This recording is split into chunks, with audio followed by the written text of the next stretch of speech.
이 장면은 뉴스로 보면 평범합니다. 북한이 미사일을 쐈고 한국 대통령은 중국으로 갔습니다. 하지만 외교적으로 보면 이건 위험한 장면입니다. 왜냐하면 전쟁은 보통 총성으로 시작되지 않기 때문입니다. 전쟁은 말이 어긋나는 순간 시작됩니다. 그리고 이날 한국은 말을 아주 조심스럽게 골랐습니다. 결론부터 말하겠습니다. 이번 북한의 미사일 발사와 한국 대통령의 방중, 그리고 하나의 중국을 존중한다는 발언은 우연히 겹친 사건이 아닙니다. 이건 한국이 강대국 사이에서 어디까지 말해도 되는지를 시험한 장면입니다. 선택의 외교가 아니라 관리의 외교입니다. 여기서 잠깐 이 질문을 던져보겠습니다. 만약 한국이 말을 잘못 골랐다면 무슨 일이 벌어졌을까요? 이건 가정이 아닙니다. 이미 다른 나라들이 실제로 겪은 일입니다. 먼저 필리핀입니다. 필리핀은 한때 미국 편에 분명히 서겠다는 메시지를 공개적으로 냈습니다. 그 직후 벌어진 일은 단순했습니다. 중국과의 외교 채널 급속 냉각, 농산물 통관 지연, 관광 제한, 투자 보류. 중국은 소리 높여 비난하지 않았습니다. 대신 일상을 조용히 조였습니다. 호주도 비슷했습니다. 호주는 대만 문제에 대해 도덕적 언어를 먼저 꺼냈습니다. 그 결과는 와인 수입 중단, 석탄 보리 규제, 외교 고위급 접촉 차단. 여기서 중요한 포인트 하나. 중국은 우리를 공격했다고 말하지 않았습니다. 대신 이렇게 말했습니다. 신뢰가 훼손됐다. 이 문장은 외교에서 관계 종료 예고장에 가깝습니다. 그리고 가장 극단적인 사례 리투아니아입니다. 리투아니아는 대만을 대만이라 불렀습니다. 이 한 단어 때문에 외교관계 격화, 대사 철수, 중국 기업들의 거래 차단 압박. 여기서 중국은 단 한 번도 군사적 위협을 하지 않았습니다. 말로 시작해 말없이 끝냈습니다. 여기서 중요한 공통점이 보입니다. 이 나라들이 잘못한 건 군사행동이 아닙니다. 말을 너무 분명하게 한 것. 그래서 다시 한국으로 돌아옵니다. 한국은 이번 국면에서 이 문장들을 의도적으로 피했습니다. 분명히 반대한다, 어느 편에 설 것이다, 국제사회와 함께 강력히 대응한다. 대신 선택한 건 존중한다, 관리한다, 현상 유지를 지지한다. 이 차이가 국가의 체급을 가릅니다. 북한은 동해로 탄도미사일을 발사했습니다. 한국합동참모본부는 약 2달 만에 탄도미사일 발사라고 발표했습니다. 그런데 외신을 보면 이상한 점이 하나 있습니다. 미사일 기사에서 보통 가장 먼저 등장하는 단어, 사거리, 고도, 비행시간, 이게 이번엔 앞에 나오지 않습니다. AP통신은 이렇게 씁니다. 이번 발사는 한국 대통령이 중국 방문을 준비하던 시점에 이뤄졌다. 로이터는 이렇게 씁니다. 이번 시험은 이재명 대통령의 베이징 외교 방문과 시점상 겹쳐 이뤄졌다. 여기서 중요한 건 내용이 아니라 단어 선택입니다. 외신은 프라보케이션이라는 단어를 쓰지 않았고 컨덴드도 쓰지 않았습니다. 대신 코언사이더들을 반복합니다. 북한은 한국을 향해 쏜 게 아닙니다. 중국을 향해 쏜 것도 아닙니다. 판을 향해 쐈습니다. 지금 이 판 위에는 한국 대통령의 방중, 미중 대만 긴장, 중국의 한반도 영향력 이 동시에 올라와 있습니다. 북한은 이 판에서 항상 같은 메시지를 던집니다.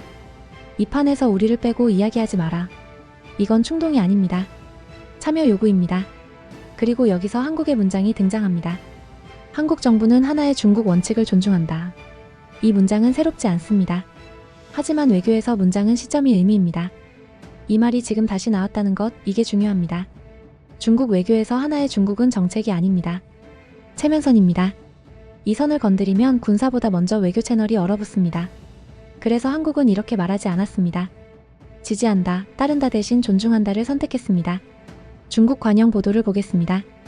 이번 북한 미사일 발사 직후 중국의 1차 반응은 강경 논평이 아니었습니다. 중국 외교부 정례 브리핑에서 반복된 문장은 이겁니다. 관련 당사국들은 냉정을 유지해야 한다. 여기서 중요한 건 무엇을 말했느냐가 아니라 무엇을 말하지 않았느냐입니다. 중국은 보통 한반도 긴장이 급등할 때 다음 표현을 씁니다. 강력한 우려, 엄중한 상황, 책임 있는 행동 촉구. 이번엔 없습니다. 대신 모든 당사국이라는 포괄 표현으로 사건의 방향을 확대하지 않았습니다. 이건 중국 외교에서 명확한 신호입니다.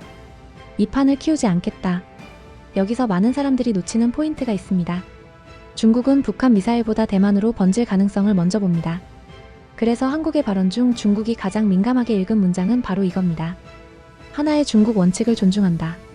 이 문장은 북한을 향한 말이 아닙니다. 미국을 향한 말도 아닙니다. 중국을 안심시키는 차단 문장입니다. 중국 외교에서 이 문장은 이런 뜻으로 읽힙니다. 한반도 문제를 대만 문제와 엮지 않겠다. 한국이 던진 하나의 중국 문장은 미사일을 대만으로 번지지 않게 막는 방화벽입니다. 이제 가장 민감한 시선, 미국으로 가겠습니다. 미국 언론과 외교 라인의 반응을 보면 흥미로운 공통점이 있습니다. 강한 비판이 없습니다. 미국 국무부 논평은 다음 문장으로 요약됩니다. 상황을 면밀히 주시하고 있다. 이 문장은 외교적으로 굉장히 차갑습니다. 규탄도 아니고 경고도 아니고 개입 선언도 아닙니다. 거리 두기입니다. 왜일까요? 미국이 싫어하는 건 중국과 대화하는 동맹이 아닙니다. 미국이 싫어하는 건 예고 없는 노선 변경입니다.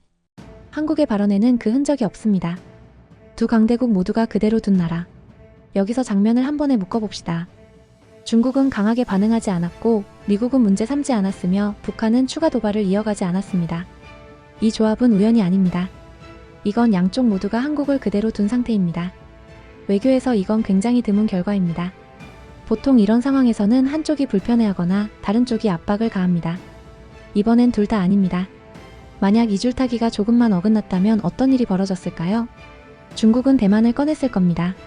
미국은 동맹의 일관성을 요구했을 겁니다. 북한은 추가 행동으로 판을 흔들었을 겁니다. 이 셋이 동시에 움직이는 순간 한반도는 관리 구간을 벗어납니다. 그래서 지금 한국 외교는 무언가를 얻으려 하지 않습니다. 깨지지 않게 유지하는 것. 그게 목표입니다. 이 줄이 끊어지지 않았다는 사실 자체가 이미 하나의 성과다. 줄타기 외교가 실패하는 순간은 대개 행동의 실패가 아닙니다. 문장의 실패입니다. 외교에서 실패를 부르는 건 다음 세 가지입니다. 1. 선언형 문장. 2. 감정이 실린 형용사. 3. 타이밍을 무시한 답변. 예를 들어 이런 문장입니다. 분명히 반대한다, 결코 용납하지 않는다, 어느 편인지 분명히 하겠다.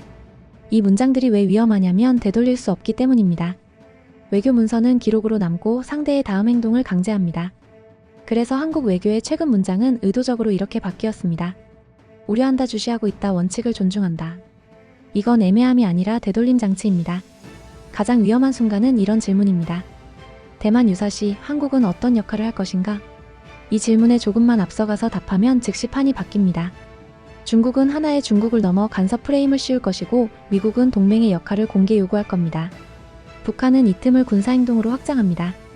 그래서 지금 한국 외교는 이 질문을 이렇게 처리합니다.